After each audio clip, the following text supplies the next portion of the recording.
Dios les bendiga una vez más, sean todos bienvenidos. Vamos a seguir estudiando un poco las Sagradas Escrituras. Les invito a mirar en la Biblia, en el Nuevo Testamento, la primera carta del apóstol Pedro, capítulo 4 y el verso 7, dice así: Mas el fin de todas las cosas se acerca, sed pues sobrios y velad en oración.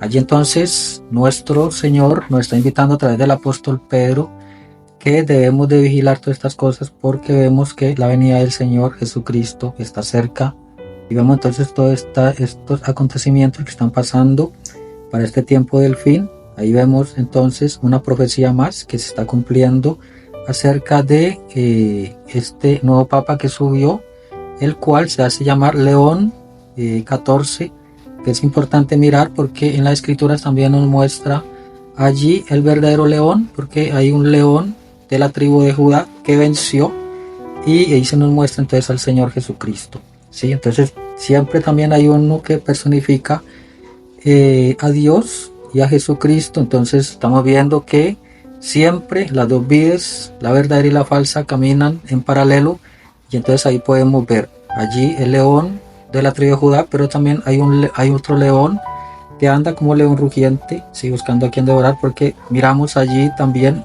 a través de las edades de la iglesia cómo se ha venido el enemigo del cristianismo, lo cual es Roma, ¿sí?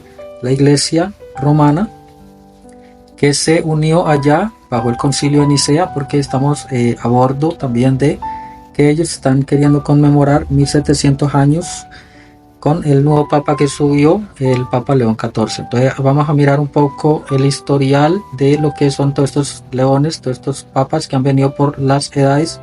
Es importante mirar un poco y acerca de lo que habló el hermano William Branham acerca de la profecía del Papa que vendría de Estados Unidos. Él lo anunció casi 70 años atrás. Entonces es importante porque allá en el año 1954 él lo anuncia.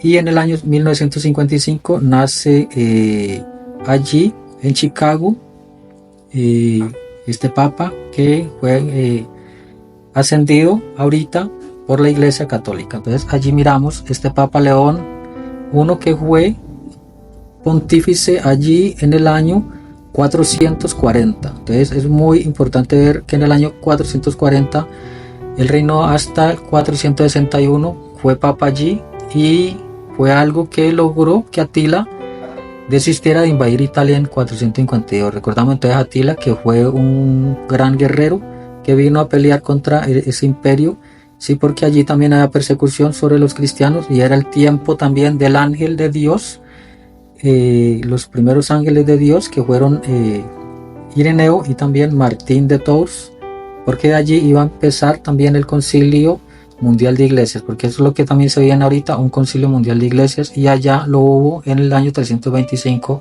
después de Cristo, y ya después de allí hubo un sometimiento y una persecución sobre aquellos que no quisieran venir allí a conciliar con la iglesia que estaba haciendo todo esto. Allí se unió la iglesia y el Estado. Es importante que ahí vienen todos estos leones. Miramos a León II.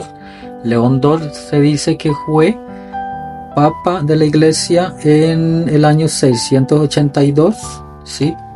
Dice allí, fue el Papa número 80, y el León III, miramos a León III, que fue Papa 96 y estuvo allí sobre el pontificado en el año 795.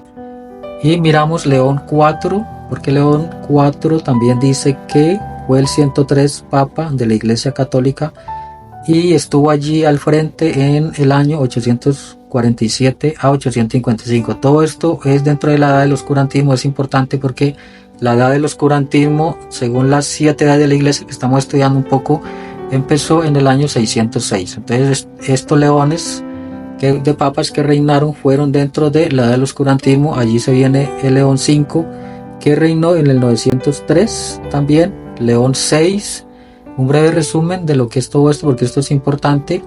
También dice que fue el 123 Papa y estuvo al frente de la iglesia en el año 928. Ahí está León VII. También dice que fue el Papa 126 y estuvo al frente como Papa en el año 936. Allí está León 8. También dice que fue el Papa 132 y estuvo desde el año 964 al 965.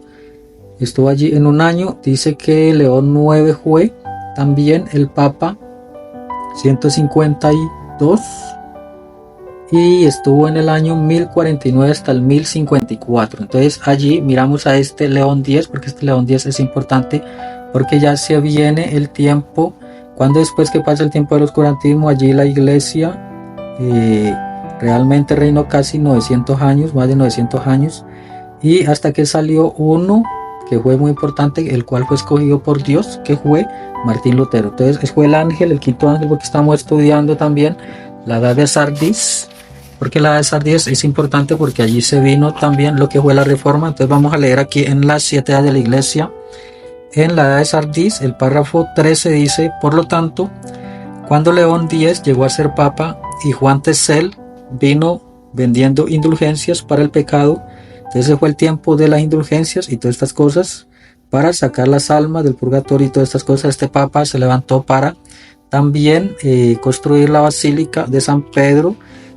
Lutero no tuvo otra alternativa sino la de oponerse a esta enseñanza tan antipalabra. Primeramente desde el púlpito él tronó en contra de tal cosa y luego escribió sus famosas 95 tesis, las cuales clavó en la puerta de la iglesia del castillo del día 31 de octubre de 1517. Entonces este papa se levanta en 1513 y reinó hasta 1521, porque allí vino todo esto acerca de lo que fue la reforma, y dice allí: en corto tiempo Alemania estaba encendida y la reforma estaba en marcha. Ahora que esto quede claro, que Martín Lutero no fue el único que protestó contra la iglesia católica romana, porque hubieron más que protestaron, o sea, vino también los pre-reformadores. Entonces de allí en adelante también vemos a León XI, porque León XI se vino en el año también 1605 y estuvo allí como papa. Fue el papa número 232. León XII fue el papa 252 y estuvo al frente en el año 1823. Miramos León XIII, que es el antecesor del papa que ahorita ascendió, que es León XIII, y estuvo en el siglo pasado. Entonces dice allí que estuvo en 1878 hasta 1903. Entonces ahí vemos que en 1955 nace el nuevo papa que pusieron ahorita, porque este papa va a seguir otra serie de eventos, las cuales el Papa Francisco también vino para hacer todas estas cosas, porque ellos allá tienen sus todo esto que tienen que hacer para poder darle cumplimiento también y para poder recibir las órdenes que se traen allí dentro de la iglesia. Entonces ahí dice, también hablamos de que pronto puede venir a este concilio ecuménico de iglesias, sí, porque se le está dando el cumplimiento a Apocalipsis 13, porque Apocalipsis 13 está hablando de la bestia y también de la imagen a la bestia, y todos sabemos que la imagen de la bestia allí también está para cumplirse, porque esto tiene que ver con el Apocalipsis capítulo 13 y también conecta con Apocalipsis capítulo 17 con la gran ramera. Entonces es importante ver estas dos bestias que se ven allí en el Apocalipsis capítulo 13. Ahí entonces vemos que en el año 325 viene este concilio también mundial de iglesia, y ellos quieren conmemorar en los 1700 años, y ahorita este nuevo papa, el cual es Robert Francis Prevost, él ahorita ya tiene una agenda ya programada, porque recordemos que en el año 2000, ahorita el año pasado, en 2024, allí el Papa Francisco inició el año del jubileo para ellos, que es cada 25 años. Entonces allí se abrieron puertas, él abrió portales, que esto es importantísimo para nosotros poder comprender el plan de Dios también, porque también debe haber algo que va a unir al pueblo de Dios. Entonces vemos allí que hay una unión del Estado y la Iglesia, y también políticamente vino en ese tiempo lo que fue el paganismo y lo mezclaron con la religión cristiana que había, y también con la política. Entonces allí este papa tiene una agenda en donde va a ir a Turquía para conmemorar esto que aconteció ahí atrás, en las edades de atrás, en Asia del Sur, en Asia Menor, allá en donde estuvieron las 7 iglesias. Entonces ahí vemos que pueden mirar la edad de Mirna, la edad de Pérgamo, la edad de Teatira, que fueron esas edades donde fueron muy perseguidos el pueblo de Dios. Y dice también que va a ir a llevar una agenda para consolidar la paz. Entonces yo quiero que miremos un poco lo que dijo el hermano Branham acerca de la profecía, porque esto es importante, mirar la profecía. Días gloriosos, cuando esta confederación unida de la iglesia se una y escojan al nuevo Papa de los Estados Unidos y se ha colocado allá según la profecía, luego ellos formarán una imagen semejante a la bestia. Yo les digo, la verdadera iglesia de Dios será llevada a unirse. Los verdaderos creyentes genuinos de la metodista, bautista, presbiteriana, pentecostal, nazarena, peregrina de santidad, lo que sean, se unirán y se cimentarán en el amor de Dios. Eso formará el cuerpo del Señor Jesucristo. Todos los creyentes, los agnósticos y los de mente superficial serán echados a un lado. Ellos entrarán directamente en la confederación de iglesias. Bueno, entonces allí es importante lo que él está diciendo, porque ellos entrarán directamente a la confederación de iglesias, porque esto se viene, miramos allí y le dice que es importante esta parte. Hay algo más que les quiero hablar acerca de lo que es el Papa León XIV, que dijo, él habló acerca de lo que es la unidad, pero también él habló de que él venía de ser un seguidor de San Agustín, porque recordemos a lo que fue San Agustín allá atrás también, porque esto es importante mirar, porque también el hermano William Branham también habla acerca de esto, y quiero que miremos un poco de lo que él dijo en el mensaje Cristianismo contra Idolatría.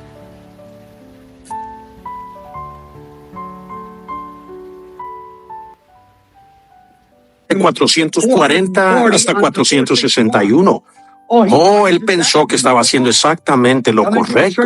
Entró a la iglesia. Su antecesor fue Víctor y él también fue una rata. Y entró allí y cómo asesinó a los cristianos y demás. Y luego, ¿quién inició todo esto estableciéndolo como asesinato legal? ¿Saben ustedes quién fue? San Agustín de Hipona. Fue exactamente quien lo hizo. San Agustín tuvo la oportunidad en una ocasión, según dice la historia, de llegar a ser un gran hombre y ser lleno del Espíritu Santo. Él estaba en el patio de la gran escuela en Lyon, Francia, en la gran escuela donde había enseñado Irineo y ellos, y San Martín. Sentado allí en ese patio de la escuela, el Espíritu Santo llegó a él, pero él rehusó recibirlo. Entonces, ¿qué llegó a ser? 2 veces más hijo del infierno que en un principio. Él fue directo a Hipona, África, y allá estableció su escuela. Y fue, muéstremelo. Yo los puedo llevar a la historia. Él fue el que comprometió su palabra que estaba bien dar muerte a cualquier hereje que estuviese en desacuerdo con los dogmas de la iglesia romana. San Agustín de Hipona. ¿Está presente algún estudiante de la Biblia o uno que haya leído historia que sabe que eso es la verdad? Levante la mano. Sí. ¿Ven? Seguro están. San Agustín de Hipona fue el que dio el veredicto que estaba bien matar a los herejes, a quienes no estuvieran de acuerdo con la iglesia romana. Los sancionó como doctrina pagana por apartarse de la Biblia y establecer una adoración al Dios Hijo. Tim fue el que lo autorizó. Si usted quiere buscar esto en Smucker, en los escritos de Smucker, Schmuckers, la reforma gloriosa de Smucker. Aquí está lo que dice, que desde el tiempo cuando San Agustín de Hipona pasó este veredicto a la Iglesia Católica, eso entonces abrió las puertas completamente para que ellos mataran lo que fuera, que negara a esa iglesia pagana. Y desde el tiempo de San Agustín, como 300 años después de Cristo, hasta 1850, el gran masacre en Irlanda, hubo 86 millones de protestantes asesinados por la Iglesia Católica. Está en el Martirologio Romano. 86 millones. Discutan ustedes con el historiador. Él es quien lo dijo. Yo solo estoy repitiendo sus palabras. Todo aquel que estaba en desacuerdo con el dogma católico. No, el católico. La palabra católico, ellos no merecen ese nombre. Ellos son paganos romanos. No esas personas preciosas. Hay decenas de millares de esas personas allá, igual de sinceras como ellos. Cualquier otro idólatra lo es. Ellos piensan que están adorando a Dios, cuando al regresar a la palabra ellos están en un ídolo, con ídolos por todos lados. ¿Ven? Bien, eso era dogma, dogmas romanos. Escuchen, quiero decir algo aquí. Ya lo había pasado. En el año 1640, cuando ocurrió la gran matanza en Irlanda, bajo los jesuitas y los sacerdotes romanos, 100,000 de los convertidos de San Patricio fueron asesinados. Si San Patricio fue católico romano, entonces ¿por qué mataron a su propia gente? Estos eran gente que trabajaban en las fábricas y todo eso.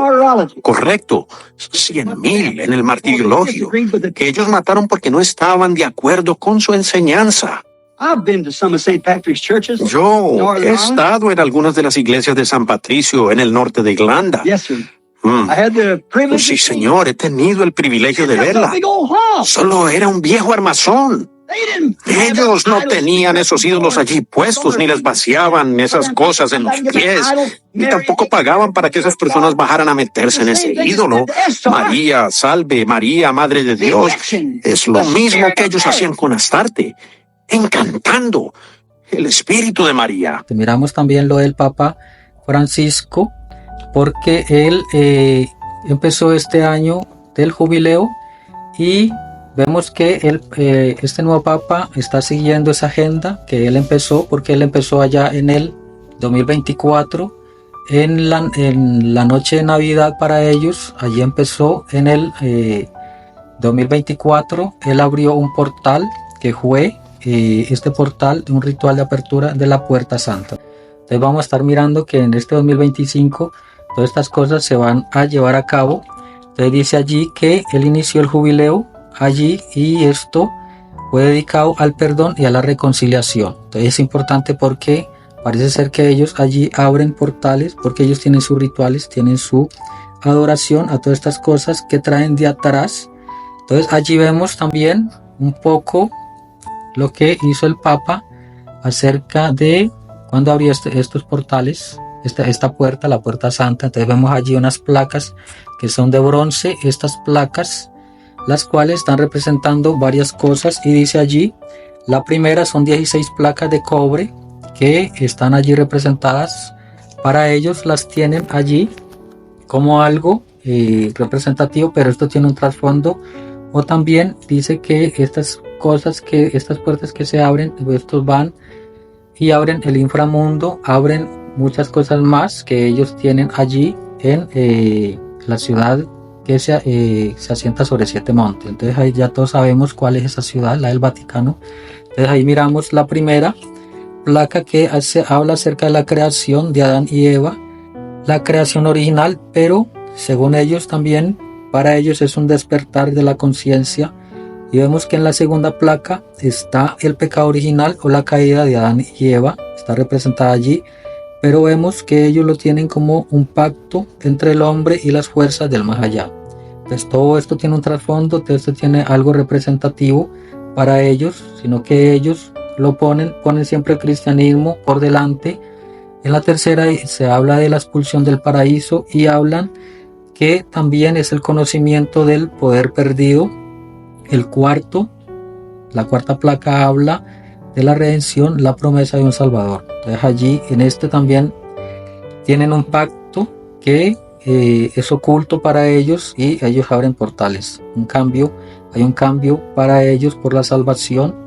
Y también vemos en la quinta el sacrificio a Isaac por parte de Abraham. Entonces ahí vemos estas imágenes representativas, pero ellos lo tienen como ritos de sangre en las antiguas culturas, porque todo esto era parte del paganismo atrás, y sacrificaban víctimas inocentes allí como parte del ritual para poder traer toda esta atmósfera del más allá. Entonces ahí en la placa 6 se habla del paso del Mar Rojo con Moisés, pero ellos allí también hablan de abrir caminos y abrir portales de otras dimensiones. Entonces esto es importante ver todas estas cosas. En la 7 también hablan de Moisés recibe los 10 mandamientos, y aquí ellos también a través de estos portales están abriendo estos códigos cósmicos, ¿sí? De estas puertas santas que ellos llaman esto que estamos hablando, porque es importante mirar todas estas cosas. En la parte 8, en la placa 8 dice que es la profecía del Mesías anunciado por los profetas. Entonces aquí está también la llegada de un falso Mesías que ellos también esperan allí. Y en la placa 9 están hablando de la ascensión, ¿sí? Y la visitación de Gabriel a la Virgen María. Entonces aquí habla de la anunciación. Entonces ahí miramos la placa 9, que sería esta, y dice un ángel también para ellos que conecta con otras dimensiones. En la placa 10 se habla del nacimiento de Jesús. Entonces se habla de un nuevo siglo cósmico a través de estas puertas. Recordemos allí también las alineaciones y todas estas cosas que han pasado. Desde el 28 de febrero hubieron unas alineaciones, y esto es una señal tanto para ellos como también para la iglesia verdadera de Dios. Entonces nosotros también estamos allí a la expectativa de parte de Dios, porque tiene que descender el poder de lo alto para poder sacarnos en el rapto y poder encontrarnos con el Señor en el aire, porque esa es la programación, o esa es la parte de la venida del Señor, porque cuando Él se levante de allí del trono de intercesión, entonces Él va a venir ya como el león rugiendo, porque Apocalipsis 10 dice que Él rugió como un león.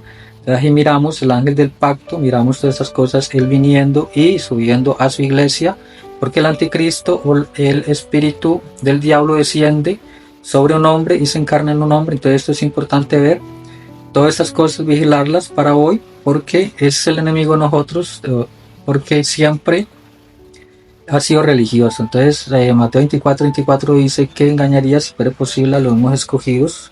Sí, entonces miramos la placa número 10, el nacimiento de Jesús, y miramos aquí que ellos tienen un nuevo siglo cósmico a través de estas puertas. En la 11, el bautismo de Jesús, hablan de la activación del umbral y ritos de purificación, porque el agua también es purificación.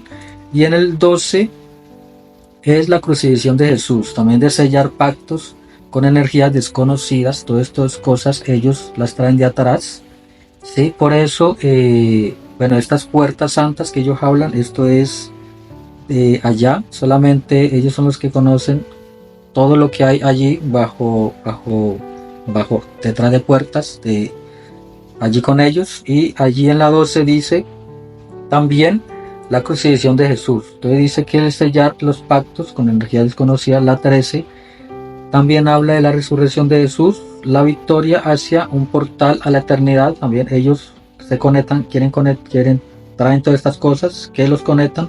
Y la 14 habla de la venida del Espíritu Santo. Entonces también hablan de un poder transformador que están esperando, ¿sí? Y la 15 habla del camino hacia la vida eterna con Jesús, y también liberar fuerzas selladas de tiempo atrás, o sea, traer las fuerzas de atrás, ¿sí?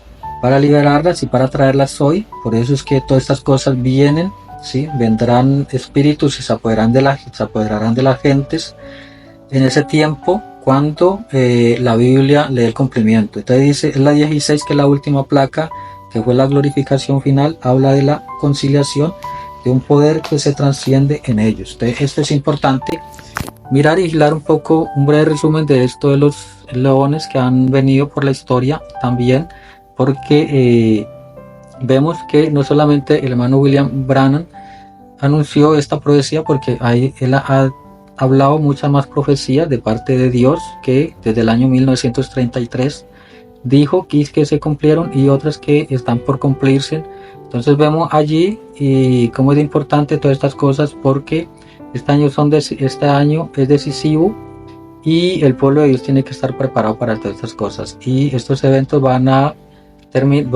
cumplirse muy rápidamente, en corto tiempo. Entonces nosotros debemos de estar allí a la expectativa de qué es lo que vendrá en estos meses venideros, en este mes de mayo a junio, acerca de esta conmemoración de los 1700 años de Nicea, ¿sí? Porque vemos que Israel también está en ese despertamiento, en donde hay una triple alianza con Estados Unidos y con Roma, en donde finalmente Roma engañará a los judíos, sí, porque ellos entrarán en un pacto, y para allí entonces, porque Estados Unidos está en crisis y Roma es la que tiene el oro. Entonces Roma va a entrar en esta alianza con Estados Unidos, que es el país número 13, que está en Apocalipsis 13.